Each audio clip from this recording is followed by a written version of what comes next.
Hi friends, welcome to Arthnanda channel. I am artist Nandakumar. Kerala mural paintings natural colour നമ്മൾ ഇതിനു മുമ്പും ചെയ്ത് നോക്കിയിട്ടുണ്ട്. ഇന്നത്തെ എപ്പിസോഡിൽ ഞാൻ കേരള മ്യൂറൽ പെയിൻറ്റിങ്സിൻ്റെ ഒരു കൃഷ്ണൻ്റെ പിക്ചർ സിംഗിൾ കളർ ചെയ്യുന്ന ഒരു രീതിയാണ് കാണിക്കുന്നത്. ഇത് വരച്ച് പഠിക്കാൻ ആഗ്രഹിക്കുന്നവർക്ക് വേണ്ടിയാണ് ഇത്രയും ലെങ്തി ആയിട്ട് തന്നെ കട്ട് ചെയ്യാതെ ഞാനത് അപ്ലോഡ് ചെയ്തിരിക്കുന്നത്. എന്തുകൊണ്ടെന്നാൽ ഒരുവിധം പഠിച്ച ആൾക്കാർക്കെന്ന് പറഞ്ഞാൽ നമ്മളത് സ്പീഡായിട്ട് ഓടിച്ചു വിട്ടാലും സമയ ലാഭമുണ്ട്, അവർക്കത് മനസ്സിലാവും. സോ ബിഗിനേഴ്സിനൊക്കെ ആകുമ്പോഴത്തേനും ഒരുപാട് ബുദ്ധിമുട്ടുണ്ട്. അതുകൊണ്ടാണ് ഞാനത് വരച്ച് കാണിക്കുന്നത് കേട്ടോ. ഓക്കെ, കേരള മ്യൂറൽ പെയിൻറ്റിങ്സിൻ്റെ അനാറ്റമിയുടെയും ബേസിക്കിൻ്റെ ബുക്സ് അവൈലബിൾ ആണ്. ആവശ്യമുള്ളവർ എന്നെ കോൺടാക്റ്റ് ചെയ്യുക. എൻ്റെ നമ്പർ ഇതിൽ കൊടുക്കുന്നുണ്ട് വീഡിയോയിൽ തന്നെ, 8072234300.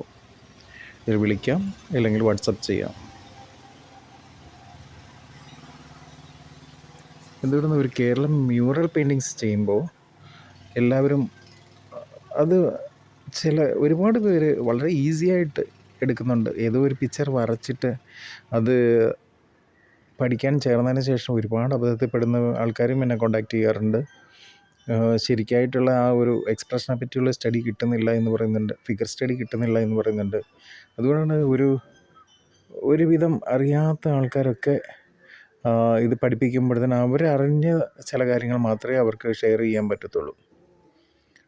ഒരു മ്യൂറൽ അല്ലെങ്കിൽ ഒരു കലാരൂപം പഠിക്കുക എന്ന് പറഞ്ഞാൽ നമ്മളത് സ്വന്തമായിട്ട് ചെയ്യണമെങ്കിൽ തീർച്ചയായിട്ടും അതിൻ്റെ ഓൾമോസ്റ്റ് ഒരു 70% എങ്കിലും അറിഞ്ഞാൽ മാത്രമേ നമുക്കതിൻ്റെ തെറ്റുകളില്ലാതെ നമുക്ക് ചെയ്യാൻ സാധിക്കുകയുള്ളൂ. അതിൽ മെയിനായിട്ടുള്ളൊരു കാര്യം ഫേസിൻ്റെ മെഷർമെൻറ്റ്സ് പക്കായിട്ട് പഠിക്കണം. ബോഡി മെഷർമെൻറ്റ്സ് എത്രത്തോളം, ഓരോ താലപ്രമാണം അനുസരിച്ച് എത്രത്തോളം കൈകാലിൻ്റെ നീളം കൊടുക്കാം, അല്ലെങ്കിൽ ഓരോ ശൈലികൾ എന്ത്, ഇതൊക്കെ നമ്മൾ ഓരോ ആർട്ടിസ്റ്റും അറിഞ്ഞിരിക്കേണ്ടതാണ്, ആർട്ട് പഠിക്കുന്നവർ. സോ ഓരോ ക്ഷേത്രങ്ങളിൽ ഇപ്പോൾ റീസെൻ്റായിട്ട് വരയ്ക്കുന്ന പെയിൻറ്റിങ്സ് കാണുമ്പോൾ എനിക്ക് തോന്നാറുണ്ട്, ശിവകുടുംബമൊക്കെ വരയ്ക്കുമ്പോൾ അല്ല ശിവപഞ്ചാക്ഷരി വരയ്ക്കുമ്പോൾ ശിവനെയും പാർവതിയും ഒരേ ഹൈറ്റ് വെയിറ്റിലാണ് ചെയ്തിരിക്കുന്നത്. റീസെൻ്റായിട്ട് ഒരു ക്ഷേത്രത്തിൽ ഞാൻ കണ്ടിരുന്നു, ഞങ്ങളുടെ നാട്ടിൽ തന്നെ. ശിവൻ്റെ ഹൈറ്റ് ഇല്ല, പാർവതി എന്ന് പറയുന്നത് നവതാളത്തിലും ശിവൻ ദശതാളത്തിലുള്ളൊരു ആളാണ്. എന്നാൽ ഇവർ രണ്ടുപേരും കൂടെ ചേരുന്ന ഒരു അർദ്ധനാരീശ്വരൻ വരുമ്പോഴത്തേനും ഒരു ഹൈറ്റേ കൊടുക്കാൻ പറ്റത്തുള്ളൂ. അതാണ് അതിൻ്റെ വ്യത്യാസം. ഇല്ലെങ്കിൽ അത് എങ്ങനെ ചെയ്യാൻ പറ്റും? അങ്ങനെ ഒരുപാട് സ്റ്റഡീസ് ഇതിനെപ്പറ്റിയുണ്ട്. നമ്മൾ ആലോചിക്കണം, ചെയ്യണം. വർക്ക് ചെയ്യുന്നതിന് മുമ്പ് ആലോചിച്ചിട്ട് വേണം ആ ഫിഗറിൻ്റെ ഒരു പ്രൊപ്പോർഷൻ ശരിയാക്കി ചെയ്യാൻ. പക്ഷെ കളറിങ് പല ആൾക്കാരും വളരെ മനോഹരമായിട്ട് ചെയ്യുന്നുണ്ട്. അതിൻ്റെ ബോഡി എങ്ങനെയാണ് എന്ന് അതിനെപ്പറ്റി ഒരു അവയർനെസ് പലരിലും ഞാൻ കണ്ടിട്ടില്ല. ഞാനെല്ലാം തികഞ്ഞൊരു വ്യക്തിയായിട്ടല്ല സംസാരിക്കുന്നത്. എനിക്കും ഒരുപാട് കുറവുകളും കുറ്റങ്ങളും ഒക്കെ ഉണ്ട്. എനിക്കറിയാവുന്ന ചിലത്, എനിക്കത് പെർഫെക്റ്റ് ആണ് എന്ന് തോന്നുന്ന കാര്യങ്ങളാണ് ഞാൻ പബ്ലിക്കുമായിട്ട് ഷെയർ ചെയ്യുന്നത്.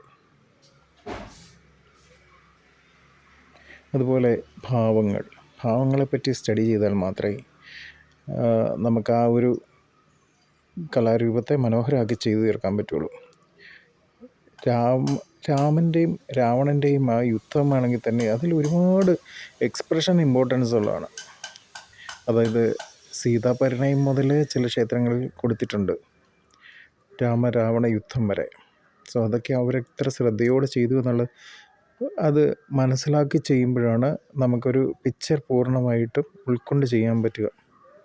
അതിനായിട്ട് നമ്മൾ കൂടുതൽ ആൾക്കാരും ക്ഷേത്രങ്ങൾ പറ്റുന്നവർ സന്ദർശിക്കുക. പഴയകാല ചിത്രം, ഇന്നത്തെയല്ല, പഴയ കാലത്തെ ചിത്രങ്ങൾ കണ്ട് മനസ്സിലാക്കുക. അവരത്രത്തോളം നീതി പുലർത്തിയിട്ടുണ്ട്. നമ്മളെ കൊണ്ടൊക്കെ വരയ്ക്കാൻ സാധിക്കില്ല. അത്രയും ഹൈറ്റിലൊക്കെ കയറി നിന്ന് മാസങ്ങളും വർഷങ്ങളും ചെലവഴിക്കാൻ മാത്രം നമുക്കിന്ന് സാധിക്കില്ല. അന്ന് കാലത്ത് എല്ലാവരും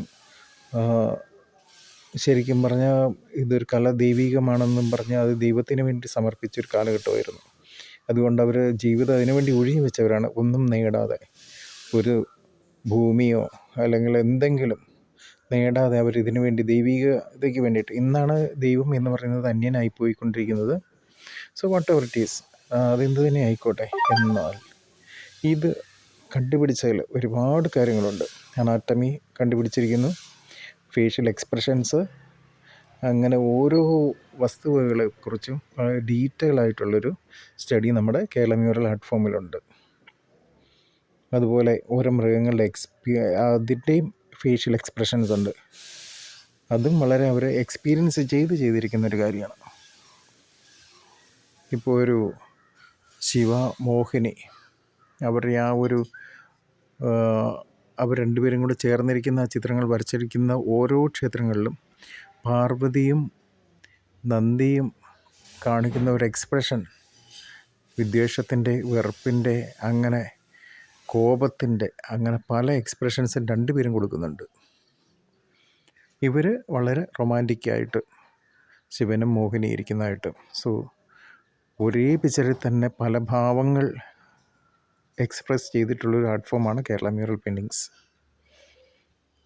അപ്പോൾ ഈ ഒരു ആർട്ട് ഫോം പഠിക്കുന്നവർ കുറച്ചെങ്കിലും ഡീറ്റെയിലായിട്ട് പഠിച്ച് ഒരു നല്ലൊരു ഗുരുവിൻ്റെ കീഴിൽ പഠിച്ച് ഇത് ചെയ്യാനായിട്ട് ശ്രമിക്കുക.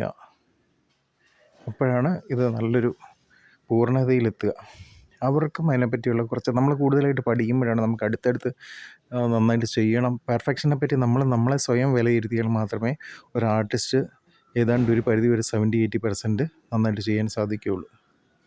ആരും കംപ്ലീറ്റ് എന്ന് പറയുന്നുണ്ടോ എന്ന് എനിക്കറിയില്ല. എന്നെ സംബന്ധിച്ച് ഞാൻ ആരോടും പറയാറില്ല. മറ്റുള്ളവരുടെ കണ്ണിൽ എൻ്റെ ഭാഗത്തും കുറവുകളുണ്ടാകും. എങ്കിലും മാക്സിമം നമുക്കത് എന്താണെന്ന്